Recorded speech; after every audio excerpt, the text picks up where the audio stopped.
We are live. I see participants are coming in. I'll leave a couple of minutes for you guys to all join in.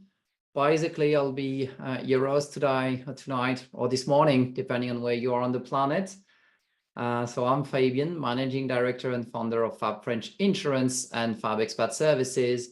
And this evening in France, I'm with Nani and Rebecca who are assisting me. They'll be answering some of the questions if they can in the chat box, which is actually under the Q&A tab.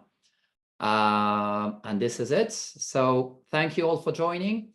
I'll start with a few questions that we've received prior to this Q&A session. Again, feel free to send the questions in the Q&A tab, and I'll try to answer as many and as much as I can.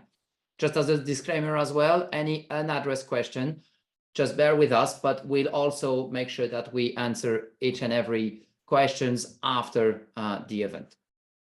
So, first question was from Steve. I'm living in France under visitor residency permit, but with this title, I could not work. How can I change it to another title enabling me to work in France? Well, that's a new word for me, enabling.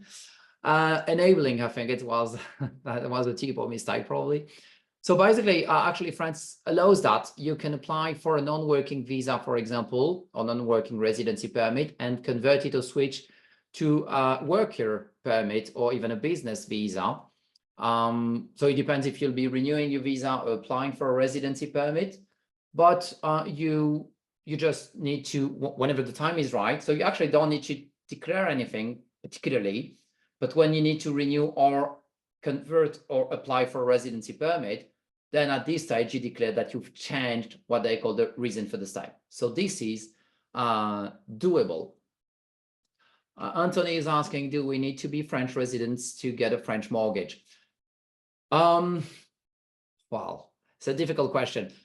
The short answer is no. Technically speaking, you could get a mortgage in France without being a resident, but right now mortgages are quite difficult to secure, even for French natives. So that might actually be a problem. And I won't lie, the price tag and the kind of mortgage you're looking at will influence how easy or not it would be. Like if you're looking at a big size mortgage, like 500K or more, you might find options. If you're looking for a smaller type of mortgage, might be difficult. You may want to be a resident. So I have people like contacts I can introduce you to. Feel free to reach out after the event. This is a possibility, but for now it's a kind of a tough one. Does having lived in France previously, such as while a student a long time ago, help at all? Unfortunately not. You'll have to follow the same process, which is visa and then residency permit, but it will help because maybe you've picked up a bit of French and you know the processes, so it might make the whole thing much easier for you, but it doesn't really bring any particular benefit. Can you discuss using an SCI to purchase a home in France? Also, can this enable me to obtain an investor visa? Okay, so SCI is a real estate company, so you can actually set up a business and buy a property through that real estate business. If that business generates income, even if like Airbnb, whatever, even if very low, then yes, you can use this as kind of a golden visa, which doesn't exist in France. This is a bit of a difficult and very specific scheme, so that's perfectly doable, but it's very specific. So you're looking at something, you want to buy a property that's at least 300,000 and total with the notaire fee, which is a solicitor in France, and other fees, you're looking, well, you should have something like 400 basically K euros. So I'm happy to discuss the details, but it's a bit of a specific scheme, like very, very specific. So reach out after the event and I'll advise. I have a business in the US. A question from Tommy. I can run remotely. What type of residency permit would be best? Okay, well, this is a very interesting question because technically speaking, you're supposed to also set up a business in France and apply for a business visa, basically, an entrepreneur's visa. Sometimes you might work in France and consider yourself being a remote worker. Let's say if you are under a wage from your US company. Again, in theory, it's not really legit, because tax-wise, it's not what you should be doing if you are both the owner and an employee of your own company. But sometimes it some people slip through the cracks. I would strongly suggest you speak with a tax advisor. But basically, at the end of the day, the only real implication is that, well, you can also create a business in France and invoice your French business. So your US business from the French branch. It's probably going to head up cheaper tax-wise anyway. And the only implication is that you'll have to apply for a business visa instead, but that's not the end of the world. Especially if you already have a business, so you know basically the figures to input into that business plan. So beware though, if you do not set up a business and try to see yourself as being a remote worker from a US company. So first, it might be difficult for you to enter the French social security system, and you might be asked to pay a tax called the CSM tax on your US income, even if you're not tax liable for that income in France. So again, strongly suggest you speak with a tax advisor. Can we use an S1 to obtain long-term visa? If so, do we need a mutual in place at the same time? So yes, the S1 is actually an European scheme, like any European citizen. For example, if I wanted to go to Spain, I could use the S1 to transfer my French social security to Spain.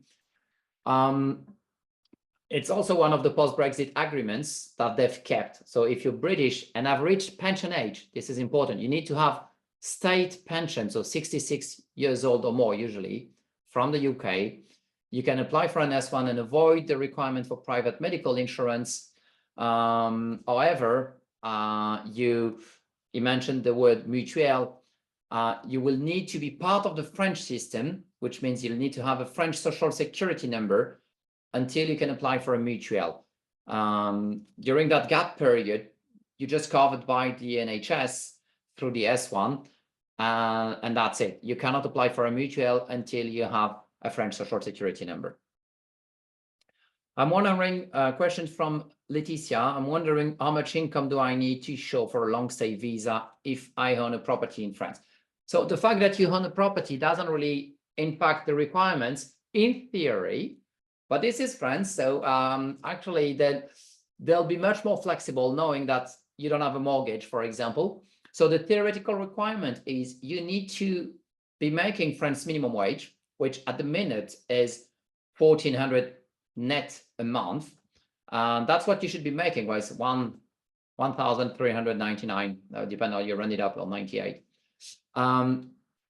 So that's what you should be making. Or if you don't have income or don't meet that requirement, then you just times 12 this, and that's the total savings you should have.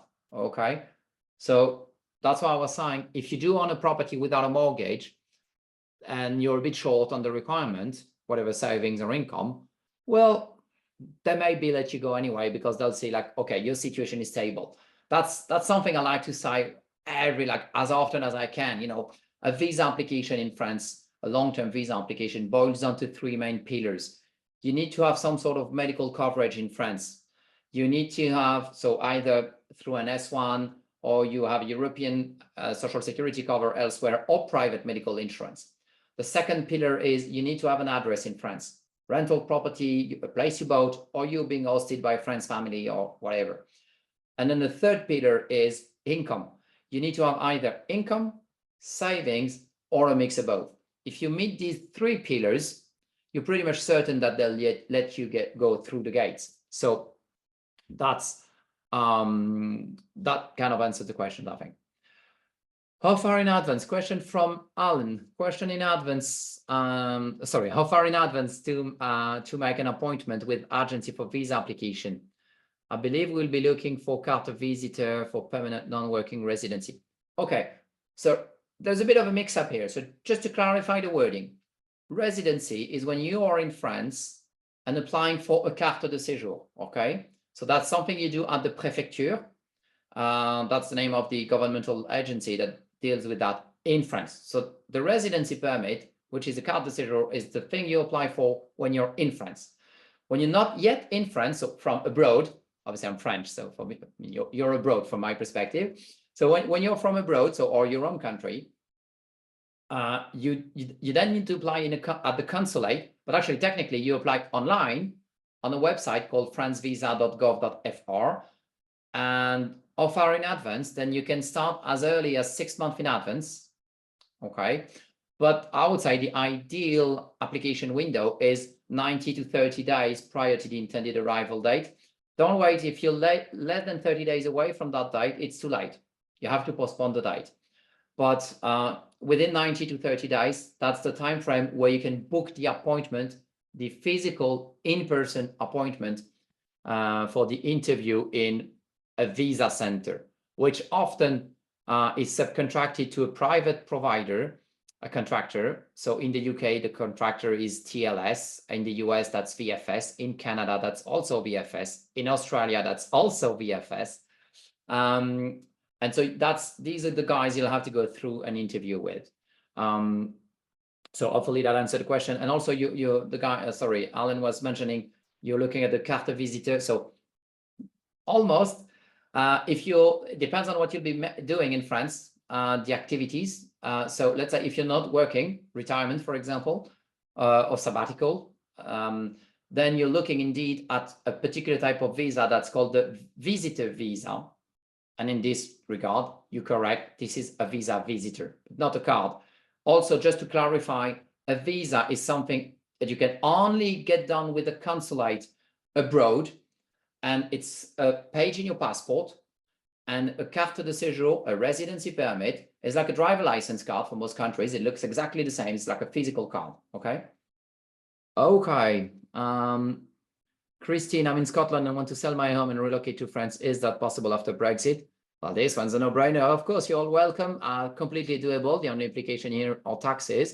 If you sell the property still in the UK, you don't pay property gain. If you sell the property once you've moved, then you may have to pay the tax on the profits made. But apart from this, completely doable. Do you recommend using a concierge to help us now that we are ready to move? I always recommend using the services of someone to assist you through the visa process. It is not mandatory. However, France is very administrative, and it's something that you probably will only have to do once in your life. So if you get anything wrong, then they may reject your application. It's not a problem. You can reapply, or they may tell you how to fix it. So again, I'm not fear-mongering or something, but it's just that this is confusing, to say the least. I mean, France, I think it wouldn't be France if things were simple admin-wise. So I would recommend it, but it's not mandatory, just to be clear. I hear that there is a more stringent language requirement to apply multi-years visa more than 1 year residency if you're trying to live in France long-term, etc. Okay, this I hear a lot these days. I've heard so much fear-mongering on that topic. I want to clear that out. For most of you guys, there is no such thing as a language test. The language test only applies for 3 types. The first only applies if you're less than 65 years old, for multi-use residency permits, so never applies for a visa, and also only for 3 particular types of residency permits, which are basically joining a spouse, but the spouse basically moved to France and you're joining someone that has a multi-use permit in France already. So it's a very specific type of, if you're moving all together with the spouse, it's not the same type of visa or residency application. So it's something different. Or if you're the parent of a French citizen. And the third one is the only case that sometimes may apply to you, is if you're the spouse of a French citizen, not an EU, a French citizen. It's the only scenario. But this one, the spouse of a French citizen, the language test requirement was already there. So there's nothing new. It's just that they've raised the bar, but it was already there. So basically, it makes no difference. Okay. Long story short, you can come and learn French at your own pace. Question from Michael: as an American, can I live in France for 1 or 2 years? Yeah, sure. Well, you'd have a choice. You can apply for a 1-year visa and then renew it, or you can apply for a 1-year visa and then apply for a 1 year's residency permit. The difference is applying for a visa and renewing it means that you have to go back to the US to reapply. If you stick in France, don't want to go back, then you can apply for a residency permit. The good thing with the residency permit as well is, well, you can also decide to stay more than 2 years if you like. So completely doable. Question from Terence. We're planning to sell our house and move to France next year to run a legit business and look at other ways to use the property to make more income. We have 2 questions. Oh, is there any way to get an entrepreneur visa before we have sold the house? Of course, there is a risk we could be without our or be rejected the visa. And the second question is, if we detail the GIC income on the visa, can we diversify legally? So, okay. When you apply for a business visa, they don't really mind the source of income. The business. So you can even set up 2 businesses, 3 businesses, or the same business with various types of income. When I'm saying types is, coming from different sources, not the same category of income. They don't really care. All they care about is how much are you making? Is it sustainable? So that answers the second question. In regard to the first question, yes, of course. I mean, a business visa, you're basically applying with a business plan. So the only difference is if you did not buy the house yet, and actually just for the record, you can move to France with the business visa and not work for like the first 6 months if you like. It's just that at the end of the year, they'll look at whatever you've done for the first year and look at the provisions you made. I mean, the forecast you had made in your business plan, and does it match, or is it too far off? If it's too far off, they won't like it.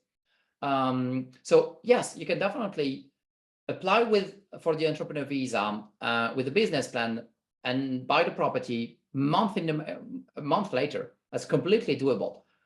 The thing is, if you bought a property already, that's a massive benefit though, because you're doing a business plan with figures which might be more consistent, because maybe the activity is already there, and therefore you're just saying, well, I already have the property, it's already making this much, so the business plan is no longer a forecast. It's actually saying, well, it's making this much already. So it supports the files even better, but it's completely doable to not do it otherwise. For business, just a side thing, for business visa, any type of business visa and passport talent, I strongly, it's more like recommend for these type of visa, I strongly suggest you seek assistance though, because you're getting into the gray area. For a visitor visa, for example, the one we mentioned, like retiree visa, it's just a matter of checking boxes. So this one is, if you check all the boxes, you're good to go. You'll get the visa. That's kind of certain, almost.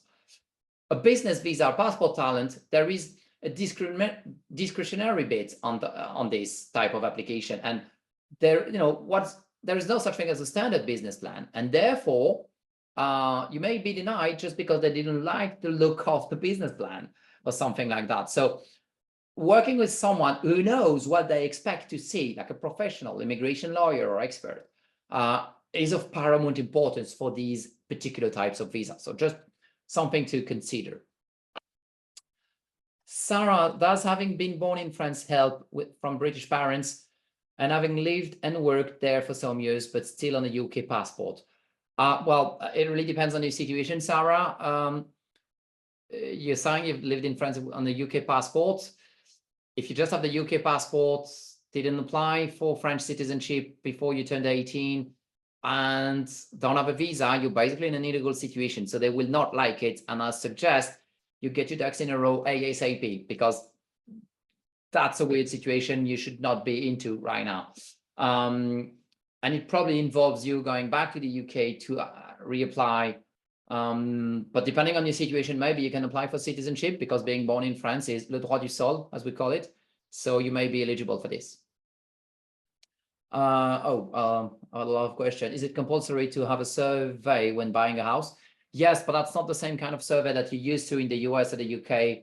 Actually, we're working with surveyors that we're more than happy to share, the details with, which will run a survey at the level you're used to have in your own country, probably, because the surveys we have in France, they have to be done by the seller, but they're very, very poor compared to what you're used to, again, in the UK, the US. So yes, it's compulsory, but the survey is not as in-depth as what you may have had in other countries.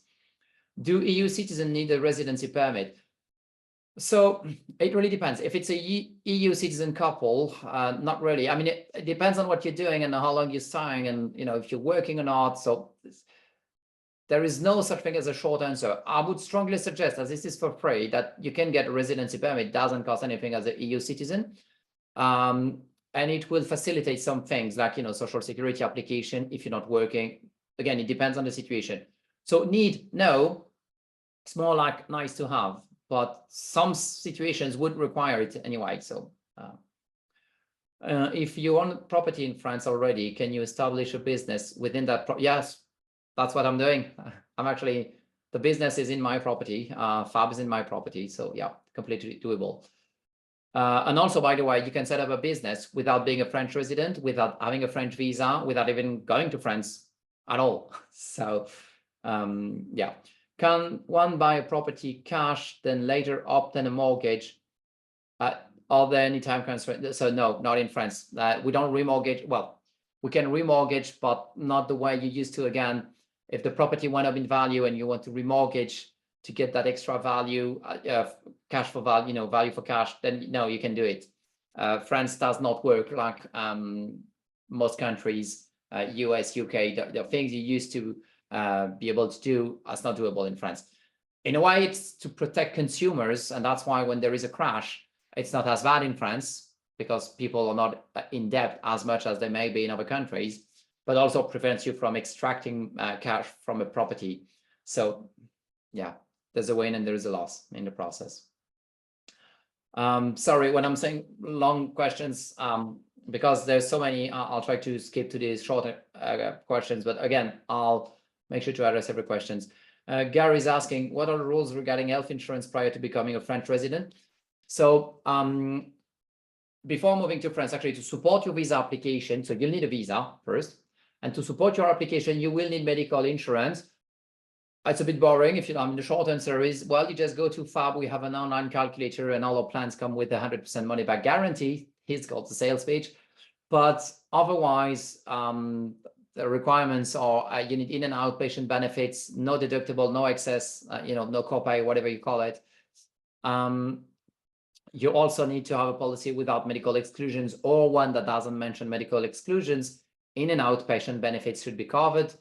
And at least 30,000 euros, although we would strongly suggest 100,000 at least medical coverage per person and per year, because I don't know why sometimes they want to see 100,000 just out of the blue, like that, they're the government in a way. So, but in theory, that's 30,000. Vicky is saying, I would like to apply for a long stay visitor visa. I work for US airline. Can I say I won't work in France even though I'm working in the US? So this one is, technically speaking, there's a bit of a gray area, but the legal one, what France wants is that you're not working for a French company. You're not, so basically you can be considered as a remote worker, okay? Even though you may be traveling to other countries, but what they want is you're not conducting any kind of, employee. You're not being employed by a French company. You're not working in France for a remote company, and you're not setting up a business in France. So if you meet these three conditions, you are 100% remote, and therefore can indeed apply for a visitor visa, which in that case would then become like a remote workers visa for you. So that's doable, yes, and doesn't really require the authorization from the employer, although again, I would strongly suggest this. There might be a tax implication though, because to apply for French Social Security, one way or another, you need to pay taxes in France, but social charges. If you're not, it depends if you are a single person, a couple. I'll go for the single person just to make the math easy. But basically, they'll take your income. Let's say it's 100,000 euros. Again, just to make it simple, they'll deduct something. It's very technical. Sorry, guys. They'll deduct something. It's called the pass. It's an index. At the minute, it's roughly 44,000. Obviously, it has to be complex. So they take half of this, so 22,000. Basically, 100,000. They'll deduct half of the pass, so 22,000. In my example, that leaves 78,000 income that becomes taxable towards that social security tax. So that could be seen as a remote workers tax because your employer is not paying social charges in France. So you'll have to pay this. And they basically apply 6.5% on this. Again, we have contacts with tax lawyers. They only charge 300 euros for a consultation. So feel free to reach out. I'll be more than happy to make an introduction. It would be worth your time. And there's probably, but yeah. What is a change? Okay, so sorry. Yeah, okay. Marsha is saying, I'm retired on a fixed income and looking to move to France or Italy. What benefits do I have in moving to France? Well, first, it should be more like what country do you enjoy the most? Italy has a bit more of strict requirements, like you need to be making almost 3,000 a month, and it needs to be 100% passive income. France, as I was saying, is 1,400 a month, so the requirement is a bit lower. And also France has a much more flexible stance towards the time you're not in France. So when you have a visa or a residency permit, well, there are theoretical requirements, but basically, well, as long as you're paying your taxes in France or filing them, even if you're not tax eligible or tax liable in France, they'll be happy with your situation. That's it. So even if you're like 6 months abroad, they don't care. Italy and Spain, on the other hand, if you're more than 90 days away from these countries, they may even void your visa. So at the minute, France is the most flexible country. But it should boil down to what country do you prefer? I think that's the best answer. Would a lump sum be accepted as, sorry, Caroline was saying, would the lump sum be accepted as proof of annual income for a residency visa or investment income from the, wow. Yeah, well, basically to simplify this question, as long as you have savings that they can see, and you have, again, 12 times the monthly requirement, which is roughly 18,000 a year. So if you have 18,000 in savings for a single person, they'll be happy with that. That's it. So, but if you don't have savings but do have income, then you can use the income. Or if you just have half of the income, then you can top it up with the savings. So, you know, that's why it depends. But Joseph was saying, sorry, if we aren't understanding the exact role of FAB advisors, are they exactly like concierge that we have heard of? Well, I like to consider we're more like immigration GPs. At the end of the day, we do have something to sell, potentially. We're insurance brokers, but we also have a massive network and knowledge on the immigration industry. So we can pretty much answer all of the questions we're doing right now and guide you towards the best guys that we've battle tested, whatever for the visa or of us, you know, whatever, relocation, movers, you know, moving your pet, whatever, you know, accountants, tax experts, again, the list goes on and on, even currency exchange experts. We've battle tested so many people. We've been in this industry since 2015. So more like immigration GP. I prefer this appellation. We have medical insurance through my work. Do we still need insurance for the visa? That's a question from Vicky. Well, Vicky, it depends on the insurance. If it's visa compliant, if your plan works in France and meets the requirements, then yes, you can keep it. If it doesn't, then you'll need to source another policy, which often means you can void the current one you have. So it's actually that simple. How does house offers work? How much percentage can you realistically reduce the price in general? Well, that's the market. It really depends. It depends where you're buying. I mean, this is too large of a question. I'm sorry, I cannot answer this one. Marshall, I own a second house in France, but do not spend more than 90 days every 180 days so far. Should I apply for a long-term visa now? Wait until I plan to spend more? Well, if you don't exceed the allowance, obviously it's more it gives you more flexibility to have a visa, but no, unless you exceed the 90 days allowance every 180 days. And by the way, they look at this backwards, you know, from every single point, like today, they look at the past 180 days, and you shouldn't have exceeded 90 days within the Schengen area, not just France, by the way. So, well, if you don't intend to exceed the limit, you don't need a visa. But if you do intend to exceed the limit or would like more flexibility, then yes, you can consider visas. Amy's saying, hello, I'm looking to move to Paris and also require a new job in Paris. What would be the best approach? It depends on the order. If you secure a job before moving, then you'll apply for a work visa, but that's probably very difficult because it's hard to find a work if you're not there. Alternatively, you can move with a visitor visa, like a non-working visa. You will need to have income or savings, or qualify for the visa. But if you can do it, it's the best approach. And then try to find a job within the first year you're in France. And then when you'll apply for residency, you'll just declare that now you're employed, and then update again what they call the reason for the stay, which will go from non-working to working. So that would be, I think, the best approach. I have a non-resident social security number as I receive a French pension. Can I get a card without? No, you need to have an active number. So you do have a French social security number, which means you can activate it. It might help fast track the process, but you need to have an active number. If you have retirement, if you have pension from the UK, public, state pension. So basically, if you're 66 or more, or if you've served in the force, maybe you may be younger, but then you may be eligible to the S1. So you need to get the S1 instead. And if you cannot get either, then you need private medical insurance. Roger saying, I'm American with permanent residence in the US. If I own a house in France and my son family have French citizenship, and also own property in France and work in France, is there an easy way for me and my wife to get a long stay visa than the regular complicated way? Well, there's paperwork involved all the way. So whatever the visa, you'll have to experience some potentially complicated process because it's a French process, and let's be honest, French administration is not the most simple in the world. You'd have options though, because you can apply as a parent of a French citizen. This is one way. I've mentioned it. It comes with a language test, so it might not be it's not my favorite way. If you can meet the requirement for a visitor visa, I would rather advise this one because it's the easiest type of visa to apply for.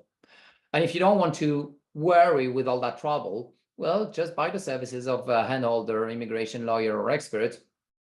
And that's pretty much it. Just to give you a ballpark idea, by the way, immigration experts, visas, I'll base the prices I'm giving to the visitor visa, which is the most standard visa. Immigration experts, it's often 1,000 to 1,500 euros for a visa. Lawyers, more like 2,000, but that's kind of the ballpark figure you can expect to have or to be charged. Sometimes also they discount if you're applying as a couple, for example. So instead of charging 2 times the individual rate. But again, I'm more than happy to introduce you to people relevant in your situation. My husband is a French and US citizen, and I'm only US citizen. I read that by validating a long-term visa after arriving in France, this will be considered as an official residency entitlement. Well, actually, would that change my residency status in the US? I cannot answer for the US bit. I'm not a US expert, unfortunately. But being the spouse of a French citizen, you can even void or skip the visa. Well, you can apply for a visa and then apply for a residency permit, or come to France directly. As long as you're traveling alongside the spouse, the EU or French spouse, then you can just move to France without a visa and apply for a residency permit straight away. That's doable. And when you have a residency permit or a visa, usually they have you sign a document, especially when you apply for a visitor visa, they'll have you sign a document saying that France will be your country of residence for tax purposes and that you don't intend to work in France. So in a way, you're declaring that France will become your country of official residency, but you are stating it. It's not an informal statement. Stephen is saying, I'm currently living in France on a VLSTS visa, which is the long stay 1-year visa, by the way, for those that don't know. Do I now have to pass a language test?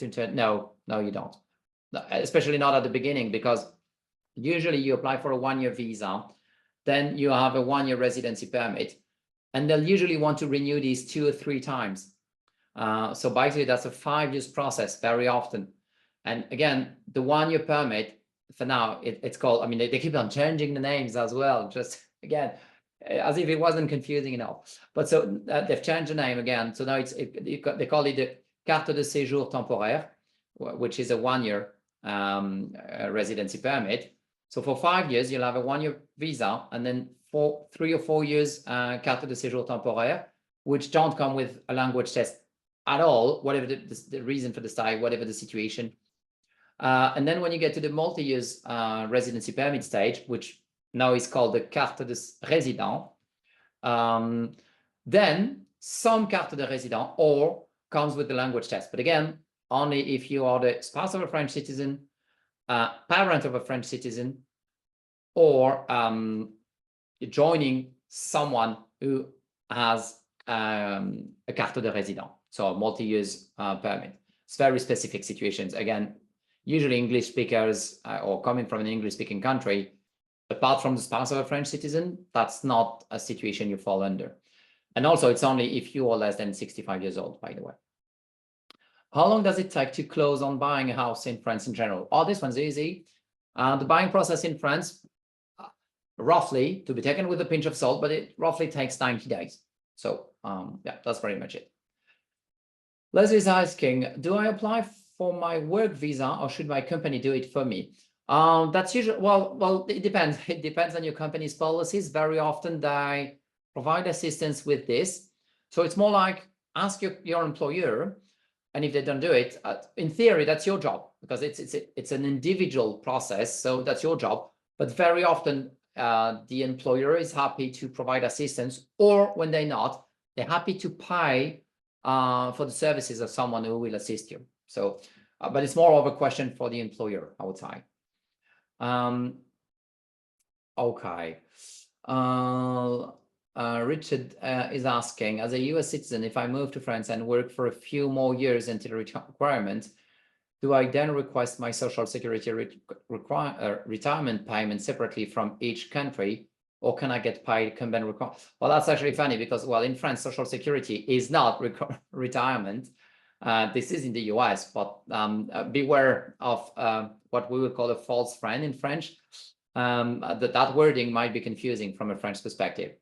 So yes, you would need to claim retirement from each country. Beware if you're from Australia, for example.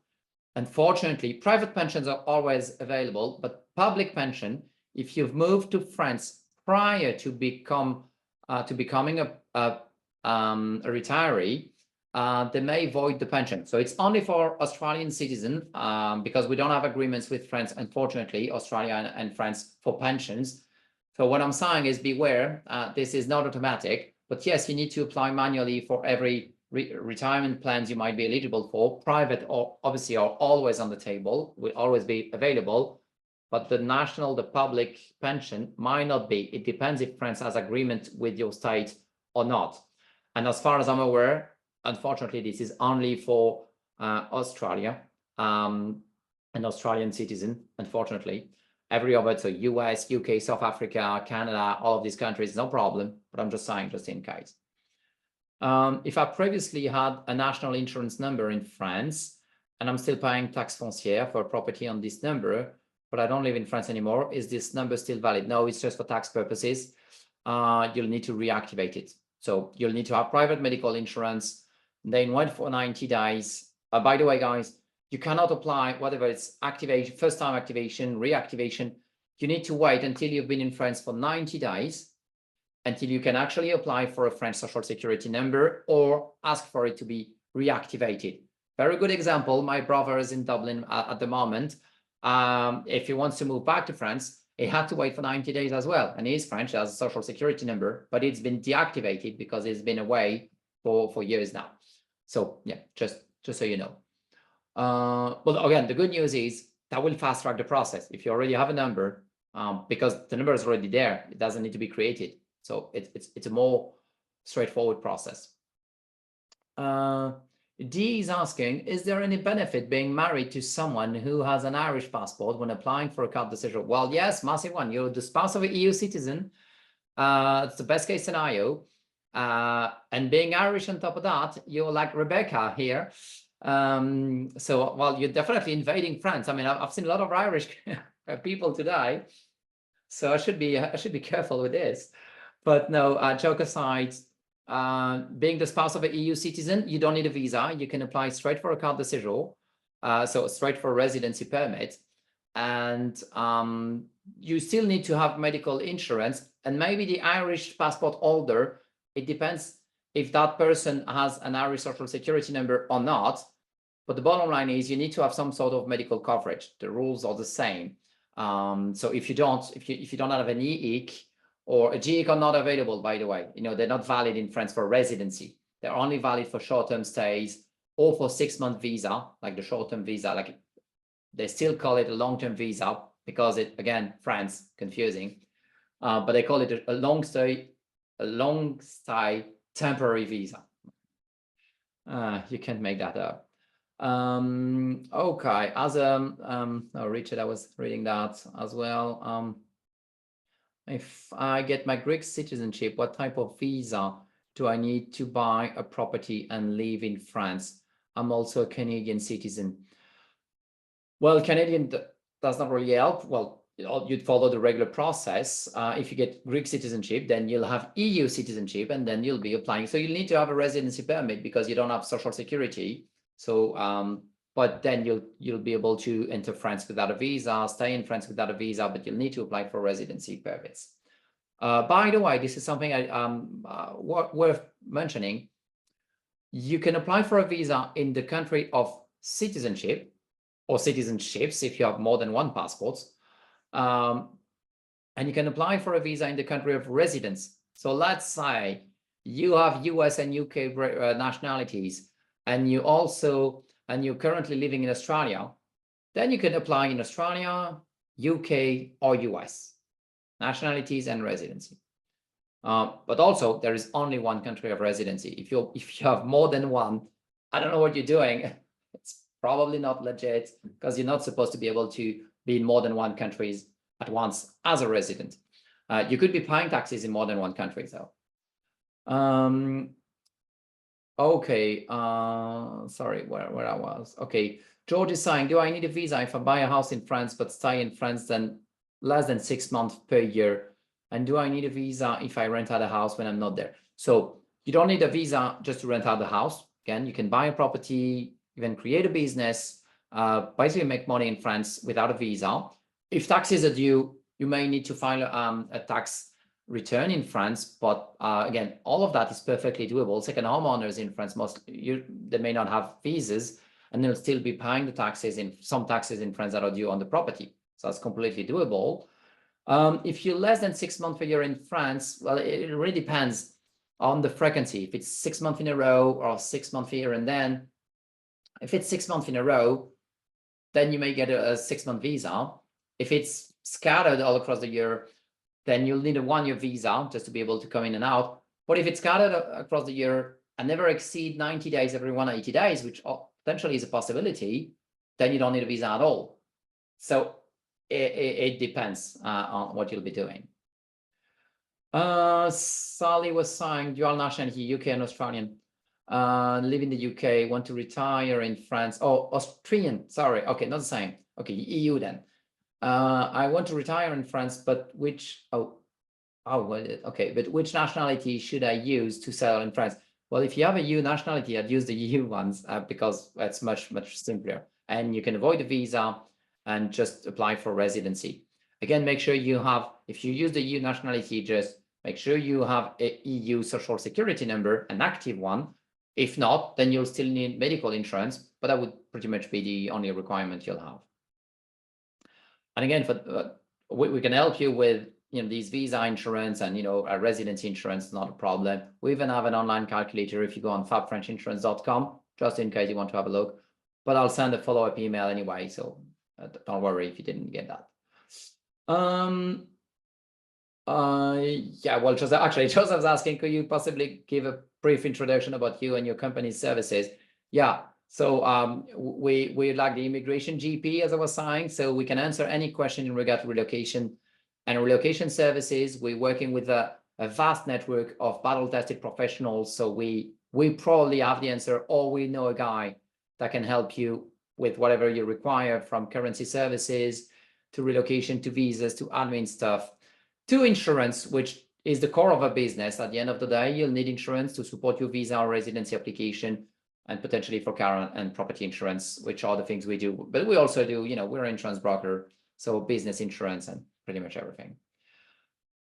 Okay. Okay, Teresa is saying, what's the best way to find a rental property that will satisfy the address requirement for the visa? It's very difficult for foreigners to find a rental in Paris. Well, jackpot on this one. So this is the year of the Olympic. So up until September, Paris is basically a no-go zone. I mean, I won't lie, this is practically impossible to secure a rental property in Paris or be willing to pay the big bucks. We do have some partners who may be able to assist you with rental accommodation elsewhere in France, even during the Olympics. But in this scenario, it really depends on the time frame you're looking at. If it's before the Olympics or within the Olympics, and Paris on top of that, that saying it's a challenge is an understatement. I'm an Australian citizen, Rod, and my wife's British. I have retired, but my wife will spend 3 days a week in the UK working. We want to use a property for income. Is this achievable? What tax and visa requirements do we have to meet? Oh, but it's perfect. It's kind of a textbook situation. Many people actually would do exactly that. So you both need a visa. You can apply in Australia, UK, maybe depending on where you reside at the minute. So you need a visa, but then you can have property income. That's not a problem. Properties are very specific. So whatever the income, if you have a French property, the income will be taxed in France. If you have a US property, it will be taxed in the US. And usually that's the usual logic. So the property income will be taxed in the country the property is in, usually. You'll still need to declare that income on your French tax returns as well. But what you're saying are very, very easy to meet. And again, any doubts, I'm more than happy to introduce you to a tax expert so that you can have a conversation with your specific situation in hand, and they'll explain exactly what you should be doing. Laurie was asking, I heard someone ask a very similar question about working remotely for a US employer. Would I be required to apply for French Social Security if I'm only 50 years old and a US passport? So, well, as I was saying, if you're a remote worker in France and apply for a visitor visa, this actually might be, well, in theory, every resident in France should have applied for French Social Security once they've lived in France for more than 6 months. Everyone. So it's not as if you have a choice, in theory. Obviously, if you're not doing it, well, the cops will not come knocking at the door, but you're supposed to have done it. Well, depending on the exact situation, being a remote worker, usually you're eligible for French Social Security and will get into French Social Security, but it may come with tax implications, as I was saying. So you're saying this as it would I be required to apply for French Social Security? You probably want to actually get French Social Security because it comes with tons of perks and most of them are free. And especially as once you're part of the French system, you become eligible to the thing I have that we would call a mutuelle. Makes you have a free option, like free for pretty much everything, even for the glasses, dentistry, a crown, whatever, So you'd have a free option pretty much all the time. This is kind of a nice to have anyway. So yeah, so this is mandatory to try applying into the French Social Security. Yes, and unless you're a detached worker on a very specific type of mission where they deny a Social Security because you're not eligible, usually you'll get into French Social Security. And again, you also, but that's a kind of a different topic. You also may be charged a Social Security tax. Whatever you are into Social Security or not, by the way. So, you might as well get into it. Has Geo Blue, US Blue Cross Blue Shield been battle tested for visa purposes?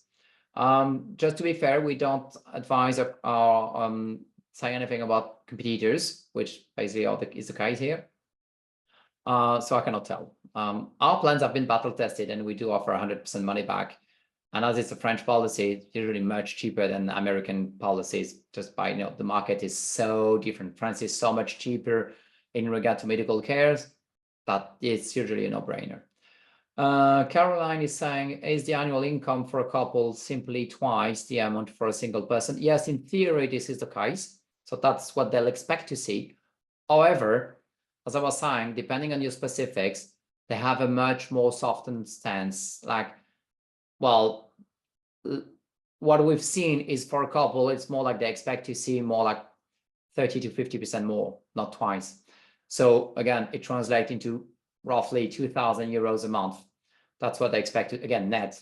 That's what they expect to see as a couple. Or if it's savings, 12 times this amount. So 25,000 euros. And also it's perfectly okay if you have income or savings in a foreign currency. It could be in GBP, could be in USD. Just obviously then you'll need to consider currency exchange rate.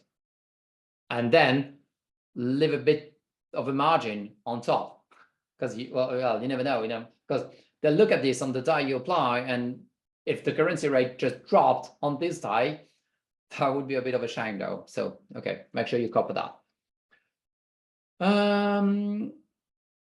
Okay, so Joseph says we have medical insurance in the US. Well, okay, well, kind of same question as we were asked before. We also have life insurance covering both my wife and I. When you mentioned coverage of 300K, no, it was for the investor visa, so we don't consider life insurance. And again, when we're considering savings, it has to be instantly available cash. And also bear in mind that the guys you'll be dealing with, again, at the VFS center, for example, in the US, or the TLS center in the UK, just for example, they'll have the same nationality as you.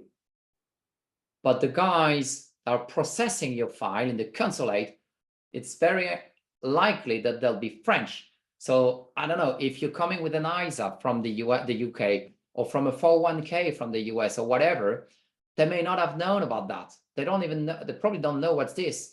And if they don't understand what's this, they'll dismiss your file. And I've seen that often, unfortunately. So again, it's not the end of the world. They'll just say, well, we don't accept this. So, well, you just need to fix the file, or if you're being stubborn and say, well, I do have the money and see, this is compliant, well, then they'll dismiss it. But usually they just tell, well, fix this. Whatever, this is non-compliant. So you'll have the opportunity to fix this. But make sure you present them with some things that I can see and read. So my advice would be bank statement, checking accounts, and you highlight, the bottom line, and they can see you have this much on the bank account. And that's super easy. And, consider that the guys that will be processing your file, you have to follow through what I like to call the LE5 rule, like explain like I'm 5. If a 5 years old cannot understand your file, maybe the guys at the consulate cannot either. So try to make sure you fit through that rule. So Michael's asking, what is an S1? When can expat be eligible? So, okay, S1 is only available for EU citizens, and there is an exemption for the British expats, which is actually a post-Brexit agreement. They've kept this allowance that they're eligible for, but for the Brits, it's only when they've reached retirement age. So S1 is only for British expats eligible to state pension, and all of the EU nationals. When are you eligible for French health insurance? So the national scheme, you become eligible once you've been in France for 90 days, and then you can apply. And I would strongly suggest you do apply as quickly as you can, so that because it's kind of a lengthy process. Usually it depends on how busy they are, but it takes something like 6-7 months to be accepted into the French social security system. Again, to be taken with buckets of salt this time, because it can vary a lot depending on how busy France is at the moment when you apply. So aim at this application as quickly as you can. Okay, where I was, sorry, it scrolls down very quickly. Anthony is saying, what monthly house outgoing should we account for? Gas, electric, it varies massively, mate. I'm sorry. You could see people paying 1,000 a month. You could see people paying 100 a month. It's like, yeah, it's difficult to answer this one. It depends on how big the property depends on. Yeah. I can tell you that France is very cheap compared to US or UK. That I can tell. But I cannot give you a figure. What questions will be asked at the interview for the long stay visa? Well, actually, yeah, it looks scary and sounds scary because that's the word interview. But the only question that they pretty much ask is, what's the reason for the stay? What type of visa are you applying for in a way? You know, that's pretty much it. They're not really interviewing you. They're more like reviewing your file and kind of double checking that the documentation, you have all the necessary supporting documentation. But even if the documentation is incorrect, they probably will not tell you. Again, they're not the one, they're just here to filter files. At the end of the day, if, I don't know, the copy of your passport, for example, you forgot the copies of your passport. You're supposed to come with the original of your passport and 2 copies, for example, and you forgot the copies. Well, they'll be more than happy to charge you a fee and print the copies at the visa center. So most things, they can fix it on the spot. But they're not really asking questions unless they're seeing things that they don't really understand. Again, the LE5 rule, they don't really understand. Then they may be asking questions just to see if there is anything missing there. But most of the time, it's more like they're reviewing the file and make sure that whatever you've provided is compliant and you're not missing or didn't forget to send to provide supporting documentation. And if you did miss or forget something, very often they'll offer the opportunity for you to fix the problem.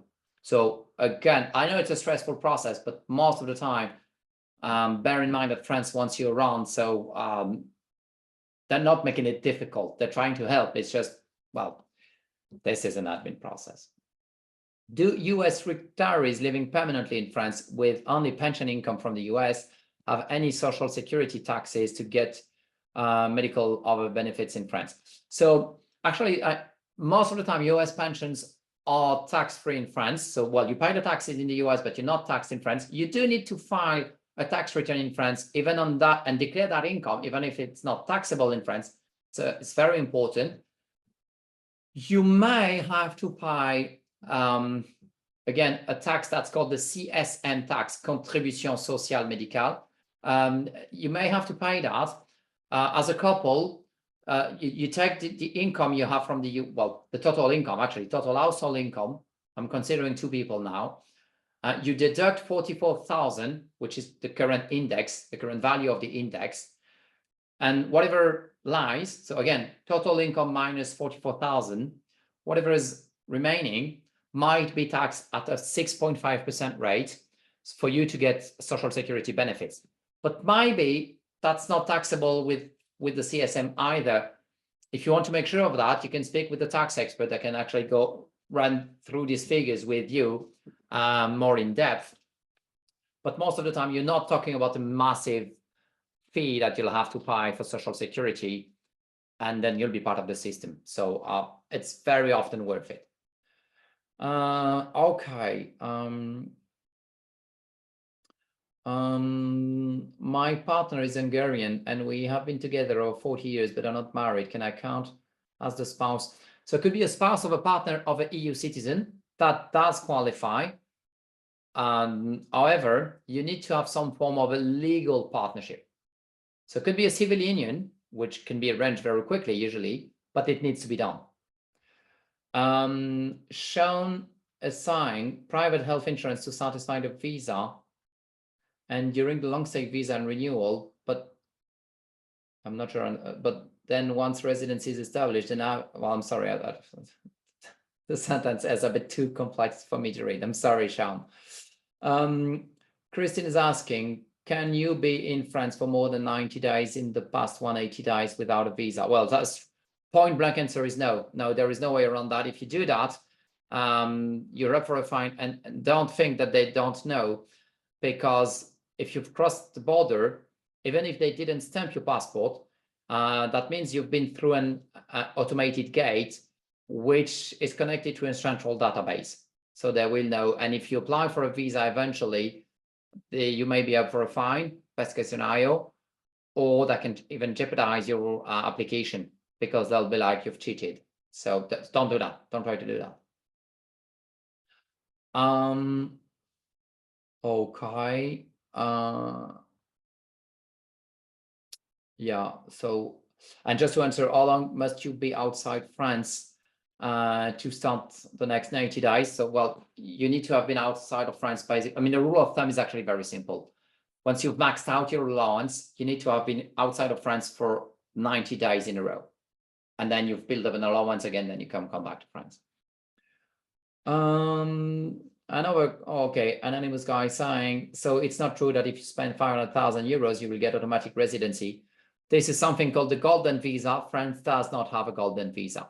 We do have a passport talent investor, which is kind of similar, but a bit more complex kind of scheme. So no, the short answer is no, it's not true. Doesn't exist in France. Charlotte saying, I live in Toronto. So hello, Toronto, and would like to move to France. I'm a European citizen as well as my daughter. Are the rules different if I'm a citizen and wanting to purchase a home? Yeah, as I was saying, I think I've answered the question 2 or 3 times. You can come to France without a visa. You'll need to apply for a residency permit. If you don't have French social security number or a European social security number, an active one, then you'll need to have medical insurance in the first place, but that's pretty much it. And then you can apply for French social security after 90 days. Is there a resource to establish whether I have a French social security number from having lived and worked in France for 30 years? Well, it's very simple. If you've been outside of France for more than 1 year, it's certain it's no longer active.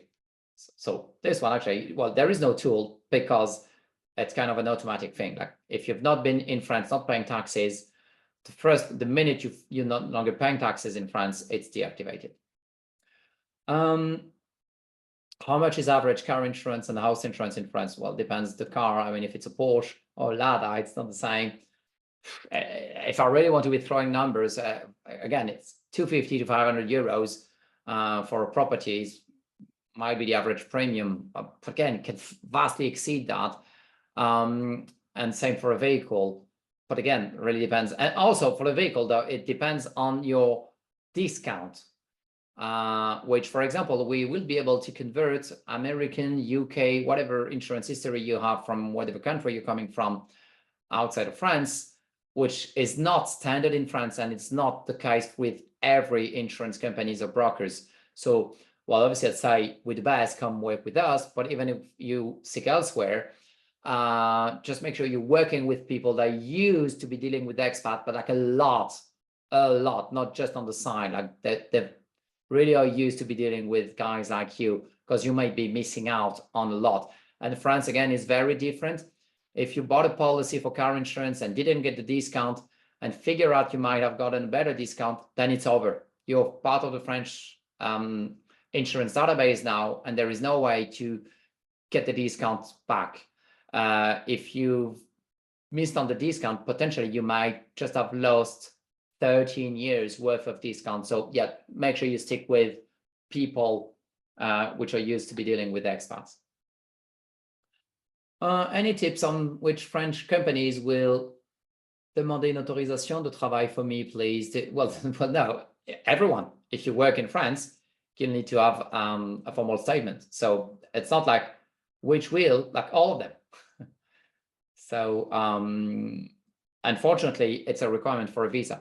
I've just looked at the time, guys. Sorry, it's 8 o'clock. So I'll try to answer, well, in France. And it's getting dark in here, and it's probably apéro time. So don't worry, though. You know, I used to say there is an undisclosed test, which is they'll take a blood sample, because when you have to get a visa, you have to go through a medical appointment. It's not to reject you, even if you're in bad shape. It's mostly for statistics and know if you're eligible to some things, and actually advise you on whatever you might be eligible for. So don't fear that, whatever you're in shape or not. But I like to joke about, you know, well, actually part of the appointment, they'll get a blood sample from you just to taste your wine intake and see if you can be a good fit into France. But this is a joke, guys. If I keep on saying that, don't trust my word. It's not accurate, although we would like if you support the wine industry and economy. Okay, just a quick last couple questions, guys. Does a British civil partnership with a French citizen cause as being a spouse? Yes, spouse or partner, as long as it's a legal one, you'll have to translate it into French, but yes. And also a quick tip, once you're in France, make sure you also go to the local mairie or prefecture, but make that civil partnership a French one as well, so that it's valid, and basically you'll be you're buying peace of mind. Make sure you're doing it so that there's no problem. Okay, final question. If my wife and 10 years old want to be in France by the beginning of the new school year, I will stay behind to sell our house. Any recommendation to ease the transition for them? It depends on the nationality, Joseph. Considering the non-Europeans, yeah, they'll just apply for a visa, and then you can apply for the exact same visa when you join. It depends how long it takes for you to join them. If you're talking months, then you'll just be doing the same process, just with a couple months difference. But again, everyone that I've answered, by the way, feel free to reach out after this event. I'll be sending a mail shot with my details, a link to book an appointment with me.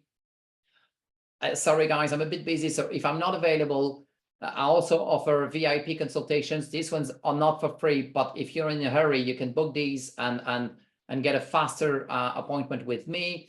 And whatever with the email I'll send, you'll also have our emails and details which you can answer to get answers if we forgot to answer you. We'll review your questions later this week and next week if it takes a while for us to answer all of them, and we'll try to make sure everyone has been addressed. If we've missed any, sorry again. I'm doing as best as I Frenchly can, and hopefully I've answered most of your questions. You've learned some valuable insights. We definitely want to see you around for that glass of wine we mentioned. Okay, don't forget to come and say hello. Nani and Rebecca and the team will be happy to have, well, maybe we can share a beer, but I think we'd prefer wine, just to be on the safe side. So see you guys. Thank everyone for attending, and hopefully, again, we'll see you soon, or in the next event we'll be attending. Thanks for joining. Thanks for being there, and we'll catch up soon. Bye, guys.